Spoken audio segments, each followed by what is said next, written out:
This is unexpected. I can't believe I'm actually having lunch with spies. I'm just a salesman. Exactly. You're civilians, the KGB won't be watching. It would be a real service to Great Britain. What do you want me to do?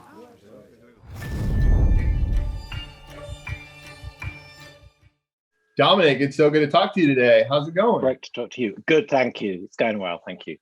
So I've already watched The Courier twice. I really enjoyed it. It's such an intellectual movie. And what I enjoyed really about it is the difference, that one man or a group of men can make on the world. So what was it about the story of The Courier that made you think, this is a film I want to do? This is something I want to step outside of the theater and do this as an actual full-length feature film? I mean, part of it is what you've said. I just thought it was incredible that the world didn't know the story of these two amazing people and what they've done. And, they say they helped save us from nuclear annihilation. It doesn't get bigger than that. And as you say, the extraordinary thing about it is that the main character, this guy Greville Wynne, was just a regular guy. He was a salesman. He was not a trained operative.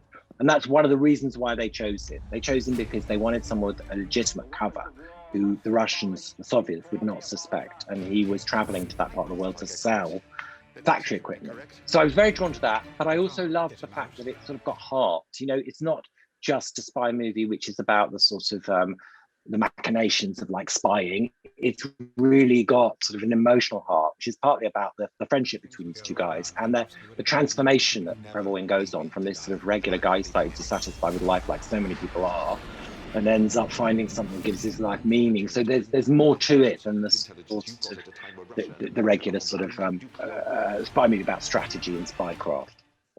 Yeah, and like you said, I mean, you get to see the CIA, MI6, and the KGB all working together. And one thing I found interesting also is the way that this was filmed, because this was actually filmed in Moscow. And for them to allow people to share such a story, about the Soviet Union, has there been like a shift in perception with the film industry there to allow this? Well, we did go to Moscow to cast it, but we didn't shoot there. We shot actually in Prague.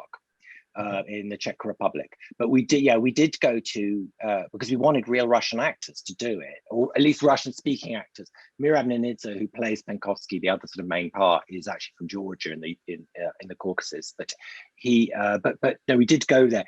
You know what? It was a mixed thing. I mean, it depends who you ask. The Russian actors were sort of quite open-minded about doing it. There were some people who thought the Penkovsky's a traitor, which is how he's still seen. He's still seen in Russia like that. But they are releasing the film there. And I'm really interested to see how they respond. I mean, I tried not to. I've been to Russia a lot actually for work for various reasons. And I absolutely didn't want to make a film which was sort of having a go at Russia as a country. It's kind of critical of the Soviet Union, but it's also critical of the CIA. It's critical of the MI6. It's even-handed. I didn't want to make a film like having a go at Russia. So I hope that's come through, and I hope the Russian people really respond to it because it's an important part of their history too. Moving on to what you've launched actually in the last year, Fiction House with your partner Kate Horton.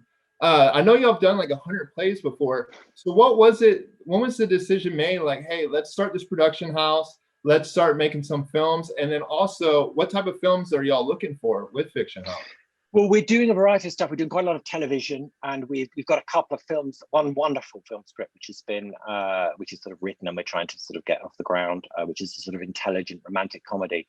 I mean, we're sort of interested. I mean, we're sort of interested in stuff that is sort of a political is not the right word, but about what's going on in the world one way or another, but actually has sort of heart and is popular. I don't really want to make things that no one wants to go see. I mean, not just because it's about success and finance. I just want to reach people with my work. So yeah, we'd worked together running a theatre in London for a long time, and we share very much the same taste, Kate and I, and we wanted to get back together and work again. And we wanted to just create work with brilliant people. And we've been lucky. Over the years, we've worked with amazing actors and writers. So we're sort of raiding our address book and, asking fabulous actors and writers to sort of get involved with us and work with us on developing projects. And it's really enjoyable. We haven't got stuff made at the moment, partly because of COVID, but there's a lot of stuff sort of down the line that's getting there. Well, congratulations on your new adventure, or on your new venture. I wish you the best of success, and I look forward to seeing you in person once we get past all this. So I hope so. Yeah, thanks, John.